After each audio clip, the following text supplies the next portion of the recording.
Sir आपका audio नहीं है। Okay sorry.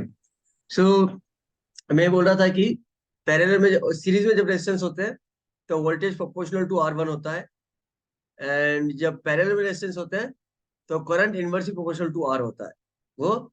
एंड फिर खास करके जो फॉर्मूला करंट में जो जा रहा है ना, ये वाला करंट पैरेलल वाली ब्रांच में, ये फॉर्मूला याद होना चाहिए तुम्हारे को, क्योंकि V वाला तो बहुत इजी होता है। सीरीज में जब होते हैं तो V का रेशियो तो बहुत इजी आता है। V1 is R1 upon R1 plus R2 plus R3. V2 is this. यहाँ पे 1 upon R1 upon 1 upon R1 plus 1 upon R2 plus 1 upon R3 होता है। बस इतना याद रख लो, बाकी सिंपल है।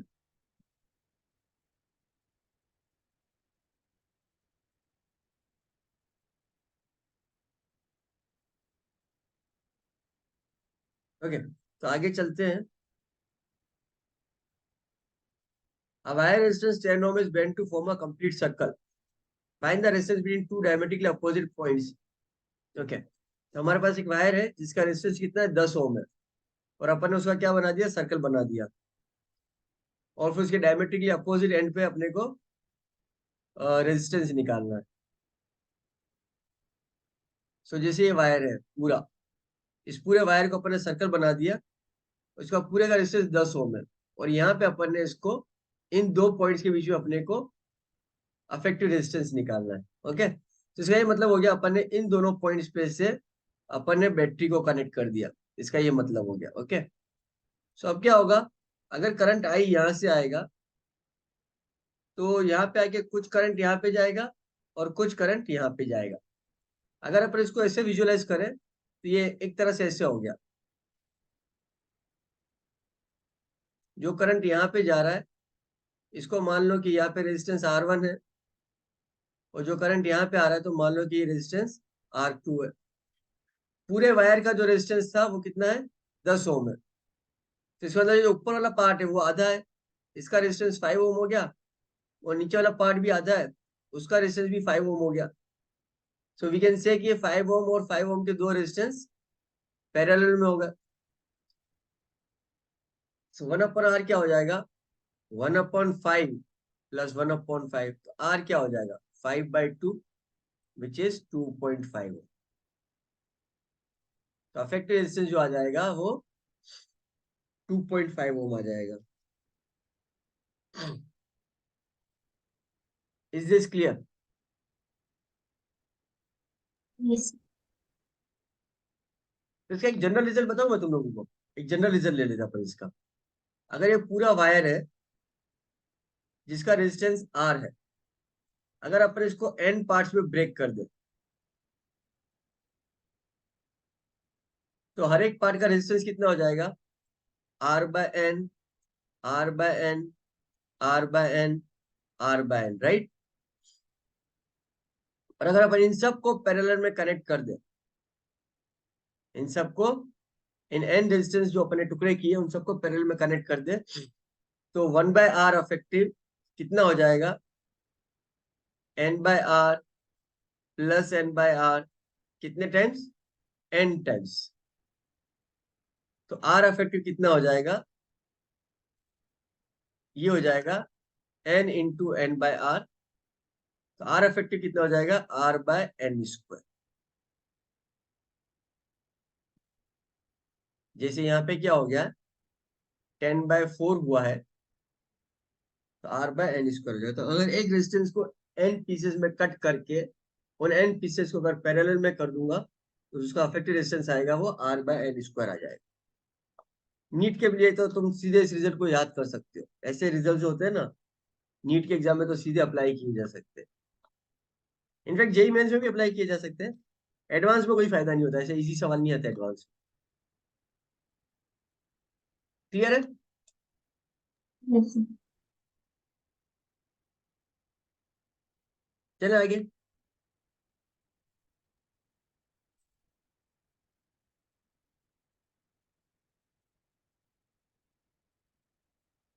Two conductors AB and CD are connected between two parallel resistors in such a way that no current flows through them. Then a wire is connected between E and F Explain whether current flows between the points E and F or not. ठीक है, circuit क्या दे रखी है? ये circuit दे रखी है।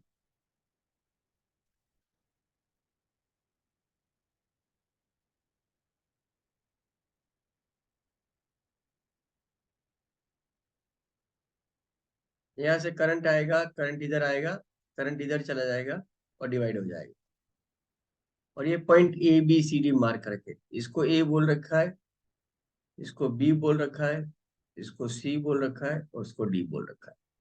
Okay, और A B को कनेक्ट कर दिया और सी डी को भी कनेक्ट कर दिया। Now the question says that such that no current flows through that. A B और सी डी में कोई करंट नहीं जा रहा, मतलब इस ब्रांच में ए से लेके बी में कोई करंट नहीं जा रहा है और सी से डी में कोई करंट नहीं आ रहा है। मतलब ये जो करंट यहाँ पे आ रहा है, ये करंट पूरा का पूरा इधर आगे चला गया, और ये जो करंट यहाँ पे आया है, ये करंट भी पूरा का पूरा यहाँ पे चला गया। तो इस ब्रांच में कोई करंट फ्लो नहीं हो रहा है। दो पॉइंट के बीच में करंट जब फ्लो होता है वो कब होता है? जब उनके बीच Potentially. में पोटेंशियल ड्रॉप होता है, राइट। इसका मतलब क्या हो गया? ए का पोटेंशियल और बी का पोटेंशियल इक्वल हो गया, और यहां से यहाँ पे भी कोई करंट फ्लो नहीं हो रहा है। इसका क्या मतलब हो गया? सी का पोटेंशियल डी के पोटेंशियल के बराबर हो गया। अब ए से तो सी में करंट जा रहा है ना, और बी से भी डी में करंट जा रहा है। इसका मतलब ये तो पक्का है कि ए का पोटेंशियल सी से ज्यादा है और बी का पोटेंशियल डी से ज्यादा है, क्योंकि जब भी अपन रेजिस्टेंस के अक्रॉस जाएंगे there will always be a potential drop. Resistance के अक्रॉस जाएंगे there will always be a potential drop. तो इसका मतलब अगर यहाँ पे कोई पॉइंट है ई और यहाँ पे कोई पॉइंट है एफ, तो वी ए वी बी के बराबर है, वो वी ई के बराबर भी होना चाहिए, और वी सी वी डी के बराबर है, वो वी एफ के बराबर भी होना चाहिए। So V A is greater than V C, V B is greater than V D. इसका मतलब V E is greater than V F, V E is greater than V F.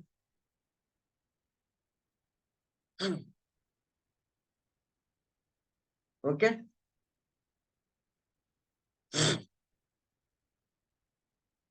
तो अगर अपन ई और एफ को कनेक्ट कर देते हैं,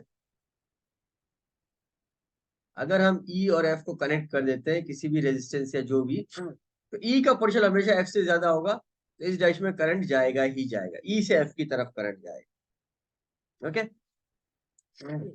this is little bit of क्या बोलते हैं, थ्योरेटिकल क्वेश्चन है, न्यूमेरिकल क्वेश्चन। ये तो फर्स्ट टाइम करोगे तो डिफिकल्ट लगेगा, ये तो मैंने कर लिया तो हो सकता है इजी लग रहा हो, बट फर्स्ट टाइम हम ऐसे क्वेश्चन करते हैं ना, it's like more of argument कि करंट किधर से किधर फ्लो होता है। तो स्टार्टिंग में थोड़ा सा डिफिकल्ट लग सकता है, but it's okay, one of the different question में से है ये, आई गेस वन में। Yes. Yes,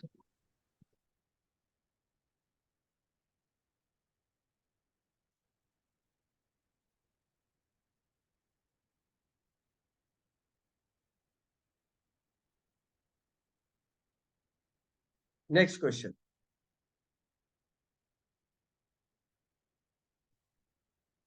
In the adjoining figure, the potential difference between the points A and B and the potential at the point B. अच्छा, इस figure में ये figure दे रखा है अपने को, ए और बी की जो पोटेंशियल डिफरेंस निकालना है और potential of the point B भी निकालना है, और सी का जो पॉइंट है ना उसको अर्थ किया हुआ है।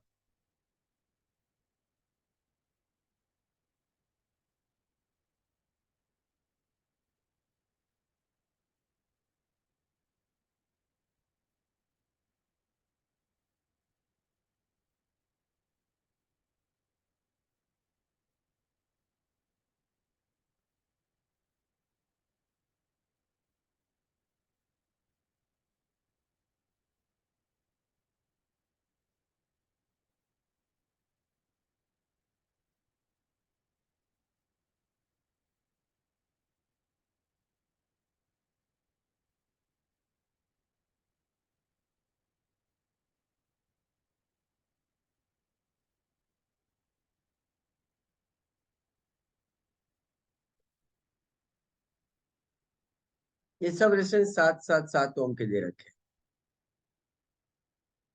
एक तो अपने को पूछ रहा है कि वी ए माइनस वीबी पूछ रहा है, और अपने को वीबी पूछ रहा है। देखो हम हमेशा पोटेंशियल डिफरेंस निकाल सकते हैं, किसी पॉइंट का पोटेंशियल नहीं निकाल सकते, ये ध्यान रखना, क्योंकि हमारे को सिर्फ पोटेंशियल डिफरेंस का फॉर्मूला मालूम। लेकिन इस सवाल में वीबी इसलिए पूछ रहा है क्योंकि यहाँ पे जो पॉइंट सी है इसको अर्थ कर दिया है। अर्थ का मतलब होता है कि जिस पॉइंट को अर्थ करते हैं उसका पोटेंशियल जीरो हो जाता है। उसका पोटेंशियल क्या हो जाता है? जीरो हो जाता है। उसका पोटेंशियल जीरो क्यों होता है? क्योंकि जो अर्थ है ना, that is very large. Earth is very large. So and we believe that earth is neutral. Earth is neutral. अब अगर सर्किट से कुछ चार्ज अर्थ में चला जाए, या अपन कुछ चार्ज अर्थ से ले ले, then it does not affect the earth. It does not affect the earth. Earth is an infinite source of charge, infinite source of charge, and infinite sink for charge, है ना? तो मुझसे कितना भी charge ले लो या उसका कितना भी चार्ज दे दो, उसका पोटेंशियल चेंज नहीं होने वाला, उसका पोटेंशियल जीरो ही रहेगा। तो अगर किसी चार्ज ऑब्जेक्ट को उससे कनेक्ट कर दोगे तो उसका पोटेंशियल भी जीरो हो जाएगा। वो सब कुछ खा जाता है, सब कुछ दे देता है। ओके, इट्स लाइक दिस कि समुद्र में से 2-5 लोटे पानी निकाल दो, या समुद्र में 2-5 लोटे पानी डाल दो, या कितना भी पानी निकालो, कितना ही पानी डालो ना, तो समुद्र खाली होता है, नहीं समुद्र का राइज ऊपर लेवल ऊपर आता है। ओके, तो इसी तरह से अर्थ को भी हम लोग infinite source and sink of charge मानते हैं। When it is infinite source of sink and charge, तो VC is 0। अब VC 0 है, so we can find out VB minus VC। We can find out VB minus VC, और क्योंकि VC 0 है इसीलिए VB निकाला जा सकता है। ओके, तो ये तो एक हो गया। अब सबसे पहले तो देखिए कि हो क्या रहा है। अपने को VA माइनस VB निकालना है, तो पहले करंट निकालना होगा। ओके, तो ये बैटरी है, यहां से अपन मान लेते हैं कि आई करंट जाएगा, इस जंक्शन पे आके करंट I1 इधर आ जाएगा और करंट I2 इधर आ जाएगा। ये करंट I1 इधर से चलेगा, इधर जाएगा और वापस से बैटरी में आ जाएगा। ये करंट I2 इधर से जाएगा, इधर से जाएगा और वापस से बैटरी में आ जाएगा। तो ये I1 यहाँ पे आएगा, ये I2 यहाँ पे आएगा, वापस से I1 प्लस I2 जो है बैटरी में रिटर्न हो जाएगा। सो अगर मैं A से C तक जाता हूँ, ये तीनों रेजिस्टेंस मेरे को A से C तक सीरीज में दिख रहे हैं। और अगर मैं इधर से जाऊं, A से D से होता हुआ C में जाऊं, तो भी तीनों रेजिस्टेंस सीरीज में दिख रहे हैं। ओके, तो सिंपली इधर अगर अपन किरचॉफ्स लूप लो लगाएंगे खाली इसमें, तो अपने को इजीली पता चल जाएगा। I1 इज 5/21, तीन रेजिस्टेंस सीरीज में, एंड I2 इज ऑल्सो 5/21। कुछ ज्यादा बेचमारी करने की जरूरत ही नहीं है। ओके, सो इस ब्रांच में A से B में कितना करंट जा रहा है? 5/21। सो VA माइनस VB क्या होगा? मैंने क्या बोला था? जब VA माइनस VB निकालना है, go from B to A। when you find we have to find out VA minus VB, go from B to A, और जो मैंने कन्वेंशन सिखाया था उसको अप्लाई कर लो। सो करंट A से B की तरफ जा रहा है, and we are going from B to A। That means we are going from we are going in the opposite direction of the current. तो हम क्या लिखेंगे? प्लस IR लिखेंगे। सो हम लिखेंगे plus I1 into 7, plus I1 into 7, तो हो जाएगा 5/21 इंटू 40, ये हो जाएगा 10/3। VA माइनस VB आ जाएगा 10/3।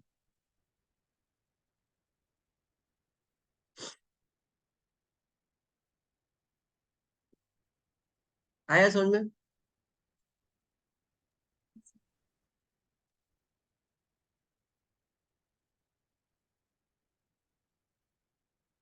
देखो,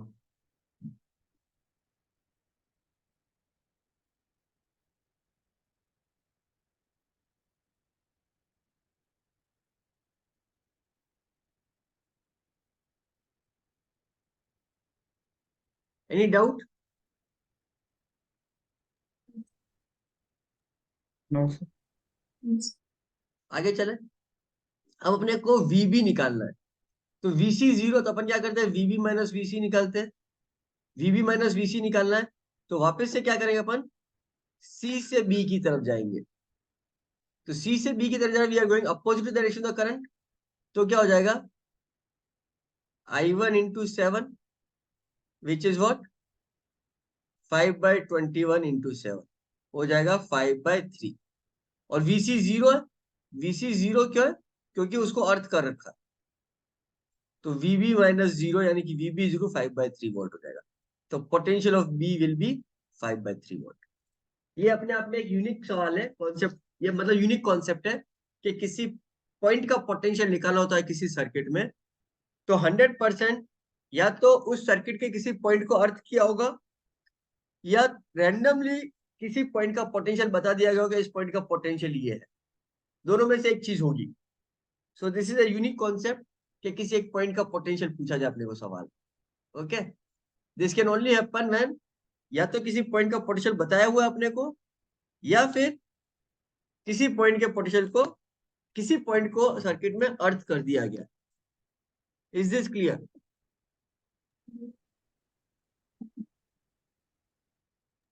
So let's move to the next question. Networks reducible to simple series and parallel circuits. Okay. तो ये तो अपन ने क्या किया कि अपने को सामने दिख रहा था कि सर्किट में एलिमेंट्स या तो सीरीज में है या पैरेलल में है, लेकिन हमेशा ऐसा नहीं होगा। तो जब कॉम्प्लिकेटेड नेटवर्क्स होंगे जो इजीली सीरीज और पैरेलल में ब्रेक हो जाते हैं, उसमें क्या होता है, एक तो बैलेंस व्हीटस्टोन ब्रिज होता है, एक इनफाइनाइट सर्किट्स होती है, और एक सिमेट्रिकल सर्किट्स होती है। तो उनको हम इजीली सीरीज पैरेलल आइडेंटिफाई करके उनको कर सकते हैं। और दूसरा ये है, जब हमारे को सॉल्व करना होता है किसी भी कॉम्प्लिकेटेड सर्किट को, तो हम कुछ टेक्निक्स यूज करते हैं। एक टेक्निक होती है पॉइंट पोटेंशियल टेक्निक। इसका कहना है कि this method is based on fact that in an electrical circuit potential at every point is unique. मतलब अपन जब VA माइनस VB निकालते हैं, VB माइनस VC निकालते हैं, तो एक बार अपन ने किसी एक पॉइंट को फिक्स कर दिया, जैसे C को अपन ने पिछले क्वेश्चन में फिक्स कर दिया था, अर्थ कर दिया था, तो सब पॉइंट का पोटेंशियल यूनिकली आराम से डिटरमाइन कर सकते हैं। तो इसका एक्चुअल पर्पस ये है, अगर किसी भी दो पॉइंट को, इस सवाल का कहने का मतलब ये है, अगर किसी भी दो पॉइंट को सर्किट में कनेक्टिंग वायर से कनेक्ट कर दोगे, ये सर्किट का एक पॉइंट है, ये सर्किट का दूसरा पॉइंट है, अगर इसको कनेक्टिंग वायर से कनेक्ट कर दिया, अगर इसको कनेक्टिंग वायर से कनेक्ट कर दिया, तो इस पॉइंट का पोटेंशियल और इस पॉइंट का पोटेंशियल बराबर होगा। क्यों? क्योंकि चाहे इसमें करंट फ्लो हो रही है और नहीं हो रही है, इससे मेरे को कोई लेन देना नहीं है। अगर ए और बी को कनेक्ट किया है, then current is flowing through this किसी भी डायरेक्शन में, but there is no resistance, so potential drop तो हो ही नहीं रहा है। पोटेंशियल ड्रॉप या पोटेंशियल राइज कब होगा, या तो सर्किट में रेजिस्टेंस होना चाहिए, या बैटरी होनी चाहिए, या कोई कैपेसिटर होना चाहिए। कंडक्टर है ये, तो ये क्या है, ये तो कंडक्टिंग वायर है, कंडक्टिंग वायर। और हम मानते हैं कि आइडियल कंडक्टिंग वायर क्या होता है, जिसका रेजिस्टेंस 0 होता है। तो अगर उसमें करंट फ्लो भी हो रही है, तो जो पोटेंशियल ड्रॉप हम मान ले V, वो कितना होता है, I/R होता है, वो 0 होगा। सो अगर सर्किट में जब हम दो पॉइंट को कनेक्ट कर लेते हैं कंडक्टिंग वायर से, तो उसके बीच का, उन दोनों पॉइंट्स का पोटेंशियल ड्रॉप क्या होता है, पोटेंशियल डिफरेंस क्या होता है, 0 होता है। फॉर एग्जांपल ऐसे देखो, जब मैंने बोला इसका 10 वोल्ट है, जब ये 5 ओम है, तो करंट कितना फ्लो हो रहा है, 2 एम्पियर फ्लो हो रहा है। तो अपन क्या बोलते हैं, when we are going here, there is a potential drop of 10 volt, I/R. But when you are going from here to here, तो ये तो कनेक्टिंग वायर है, तो यहाँ पे कोई पोटेंशियल ड्रॉप नहीं हो रहा है। Similarly, if you are going from this point to this point, current तो फ्लो हो रहा है, लेकिन कोई पोटेंशियल ड्रॉप नहीं हो रहा है, क्योंकि इस ये जो पार्ट है कंडक्टिंग वायर का, यहाँ पे रेजिस्टेंस 0 है। This is the most important technique.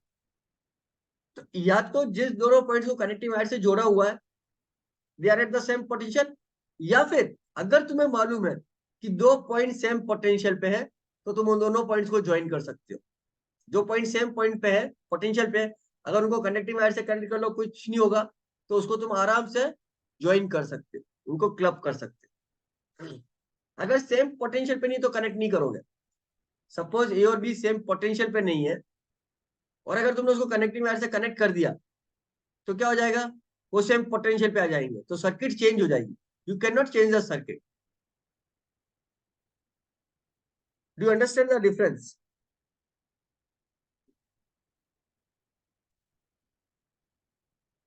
दो पॉइंट अगर कनेक्टिंग वायर से कनेक्टेड है तो उनका पोटेंशियल सेम होगा, V A is equal to V B. और ये वी ए है और ये वी बी है। If V A is equal to V B, then if V A is equal to V B, तो क्या करोगे,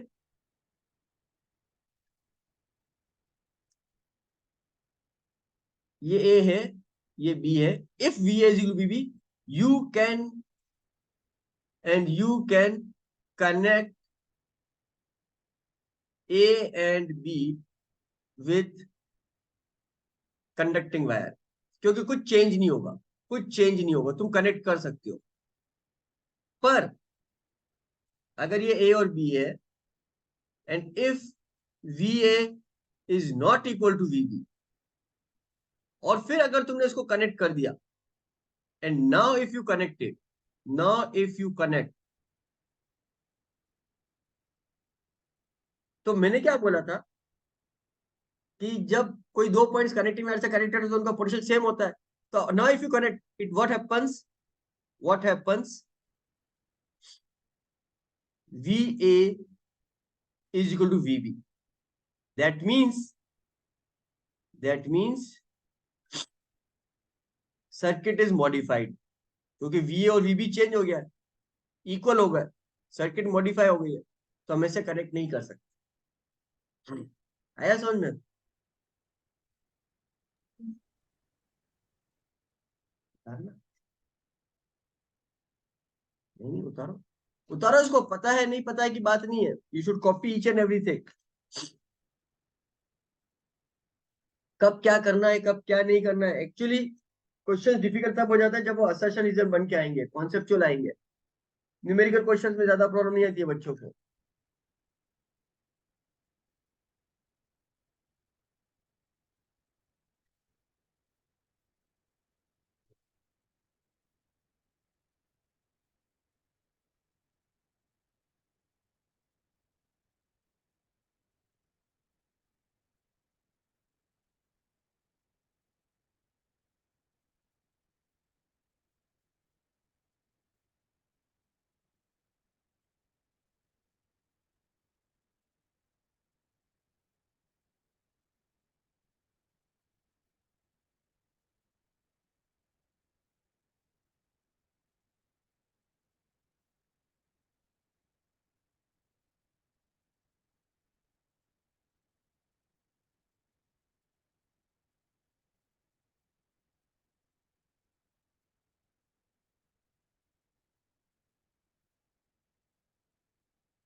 अब अपन क्या करेंगे, जब पॉइंट पोटेंशियल टेक्निक से जो सवाल को सॉल्व करेंगे, what will do is mean assign number two each and every junction of the circuit. जहां जहां पे भी हमारे को जंक्शन मिल रहा है ना, मतलब मल्टीपल वायर्स आके कनेक्ट हो रहे हैं, उनको हम नंबर असाइन कर लेंगे। और जो जो भी जंक्शंस कनेक्टिंग वायर से कनेक्टेड है, अपन उनको सेम पोटेंशियल पे मान लेंगे और उसको सिंगल पॉइंट बना देंगे। और जिन पॉइंट्स के अक्रॉस हमारे को इक्विवेलेंट रेजिस्टेंस निकालना है, उसको हम आइडेंटिफाई करेंगे और फिर सवाल को सॉल्व करेंगे। और फिर हमारे को क्या करना है, ये सर्किट को रीड्रॉ करना है बार बार। तो ये वाला सवाल करके देखते हैं कि कैसे करना है। ये वाला सवाल ले लेते हैं। ये जो सर्किट है, इस सर्किट को लेते हैं हम और सॉल्व करते हैं।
अपने को determine the net resistance across the junction A and B. इसका मतलब ये है कि अपन ने ए और बी के अक्रॉस बैटरी कनेक्ट की, तो अपने को ए और बी के अक्रॉस ये निकालना है। तो अपन सबसे पहले जंक्शन को पॉइंट बना दे, पॉइंटिंग कर देती है। ये एक जंक्शन है, ये एक जंक्शन है, ये दूसरा जंक्शन है, ये तीसरा जंक्शन है, ये चौथा जंक्शन है, और यहाँ पे भी एक जंक्शन है, इसको पांचवा जंक्शन बोलते हैं। तो अपन क्या, इनको नंबरिंग कर देते हैं, 1 2 3 4 एंड 5। सबसे पहले नंबरिंग कर देते हैं। अब अगर अपन देखें तो what is happening is 1 A and 4, ये तीनों एक ही कंडक्टिंग वायर से कनेक्टेड है। तो इसका मतलब ये सेम पोटेंशियल पे होगा। 2 3 और B, ये भी एक ही कंडक्टिंग वायर पे, तो ये भी सेम पोटेंशियल पे होगा। तो हमने एटलीस्ट, अच्छा सबसे पहले हमारे को जिसके बीच में अफेक्टेड रेजिस्टेंस निकालना है, उन दो पॉइंट्स को बिल्कुल दूर दूर मार्क कर दो सर्किट को रीड्रॉ करने के लिए। तो ये A और ये B, अपन इसको दूर दूर मार्क कर दिया। अब अपन बोल रहे हैं कि A1 और 4 तीनों का पोटेंशियल सेम है, तो अपन इसको क्या करते हैं, इसको एक ही पॉइंट बना देते हैं, A1 एंड 4। और ये एक ही पॉइंट है B2 एंड 3, राइट। अब क्या हो रहा है, 1 से एक रेजिस्टेंस जा रहा है 3 ओम का, जो कि 2 से कनेक्ट हो रहा है। तो 1 से अपन एक रेजिस्टेंस ले लिया 3 ओम का, जो कि 2 से कनेक्ट हो रहा है। और 4 से एक रेजिस्टेंस जा रहा है 6 ओम का, जो 3 से कनेक्ट हो रहा है। तो ये 4 से एक रेजिस्टेंस जा रहा है 6 ओम का, जो 3 से कनेक्ट हो रहा है। ये 3 ओम का था, ये 6 ओम। ठीक है। अब क्या हो रहा है, 1 से एक रेजिस्टेंस जा रहा है 2 ओम का, जो 5 पे कनेक्ट हो रहा है। ये 0.5 बीच में बनाया, ये 2 ओम का रेजिस्टेंस यहाँ पे कनेक्ट कर दिया।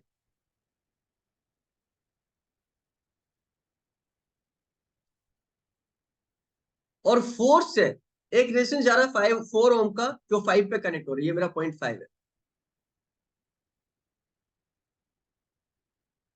तब तुम्हें दिख रही है, ये जो 2 और 4 है, ये एक्चुअली इस दो पॉइंट के बीच में पैरेलल में आ गए। ये जो पॉइंट है 1 4 को जैसे ही क्लब कर दिया, तो ये 2 और 4 जो है ये पैरेलल में आ गए। उसी तरह से अगर अपन देखें, तो 5 से एक रेजिस्टेंस जो है वो 2 को कनेक्ट हो रहा है 4 ओम का,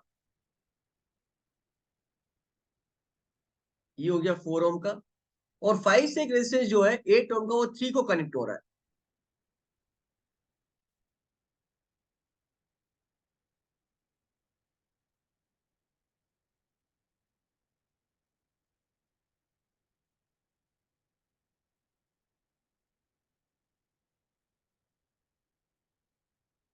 तो यहाँ पे अपने को क्या फायदा हो गया, अब ये दोनों पैरेलल में आ गए, 2 और 4 पैरेलल में, उसका अफेक्टिव क्या हो जाएगा, 2 into 4 divided by 2 + 4, 8/6 which is 4/3। तो इसका अफेक्टिव जो है ना, इसका अपन आर अफेक्टिव मान लेते हैं 4/3। और ये जो है 4 और 8 पैरेलल में, इसका अफेक्ट हो जाएगा 4 into 8/4 + 8, हो जाएगा 32/12। ये भी इसका अफेक्टिव भी आर अफेक्टिव क्या हो गया, 4/3 हो गया। तो बेसिकली ये जो है ना, ये वाला जो पोर्शन है बीच वाला, उसको बनाओ वापस से। तो ये 4/3, ये 0.5, और ये वापस 4/3। तो 4/3 और 4/3 तो इन दो पॉइंट की वजह से सीरीज में होगा, तो इसका इफेक्टिव क्या होगा, 8/3 हो गया। तो अगर इस पूरी सर्किट को वापस से रीड्रॉ करेंगे तो अपने को क्या मिलेगा, अपने को मिलेगा ये 3 ओम, ये 8/3, और ये 6, और ये तीनों अपने को क्या दिख रहे हैं, पैरेलल में दिख रहे हैं। तो अब इसका जो इफेक्टिव रेजिस्टेंस हो जाएगा 1/R, वो हो जाएगा 1/3 + 3/8 + 1/6।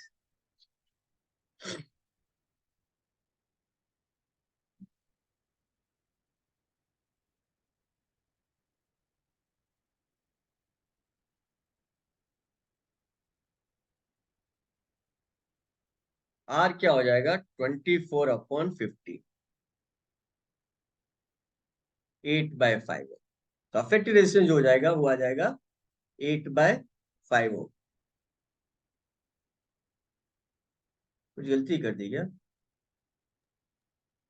चलो 5 और बी में 8/3 आएगा इफेक्टिव।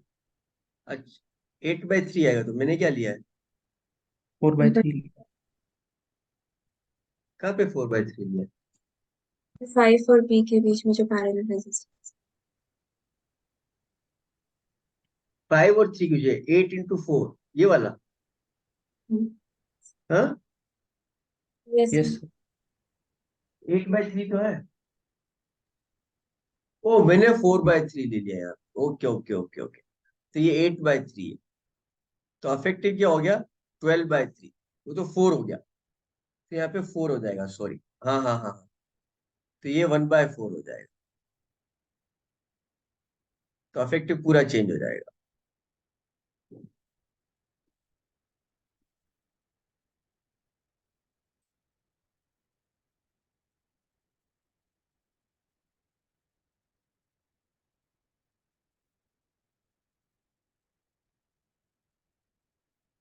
कुछ गलती तो नहीं की अभी तो?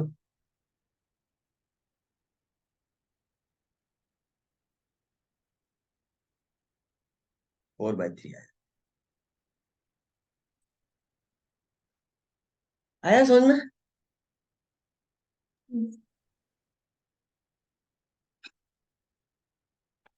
टेक्निक समझ में आ गई क्या किया है? सबसे पहले पॉइंट्स, जंक्शंस को पॉइंट्स करना है, और जो भी कनेक्टिंग वायर्स है उन सबको चिपका देना है, और जिन दो पॉइंट्स के बीच में निकाला रेजिस्टेंस, उन दोनों पॉइंट्स को बिल्कुल दूर रख देना है, और फिर सर्किट को रीड्रॉ करना है। और रीड्रॉ सर्किट जो है ना, उतना आसान नहीं होता है। समटाइम्स पता नहीं चलेगा, पहली बार में सर्किट गलत बनेगी, क्योंकि तुम रीड्रॉ करने की कोशिश करो तो वायर एक दूसरे को काटने की कोशिश करेंगे, तुमने पॉइंट्स गलत जगह बना दिए होंगे। तो फिर तुम्हारे को थोड़ा सा वापस से ट्विस्ट करना पड़ेगा, ताकि तुम्हारी सर्किट में वायर एक दूसरे को काटे नहीं बीच में। तो फिर वो सर्किट बन जाएगी। तो डिफिकल्ट सर्किट आएगी एक दो ऐसी जिसमें प्रॉब्लम आएगी, अदरवाइज ऐसी प्रॉब्लम नहीं आएगी। ओके,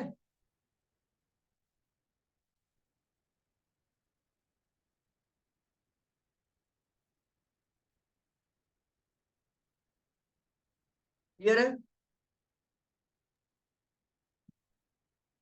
चले आगे, उतार लिया सबने? Yes yes sir. आगे,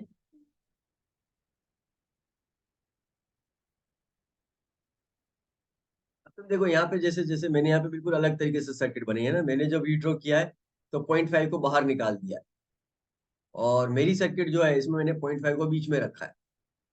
तो देखने में ये तो बिल्कुल अजीब सी लग रही है सर्किट, हाँ, और ये वाली थोड़ी अलग सी लग रही है, बट ये सर्किट जो मैंने बनाई और यहाँ पे जो मैंने बनाई है रीड्रॉ में, दोनों सेम ही है। Okay, so you should not be क्या बोलते कंफ्यूज्ड, दिक्कत नहीं होनी चाहिए। Find the acceleration with the point A and B for the network. A और बी के जो तुम्हारे को ये निकालना है, अफेक्टेड रेजिस्टेंस निकालना है।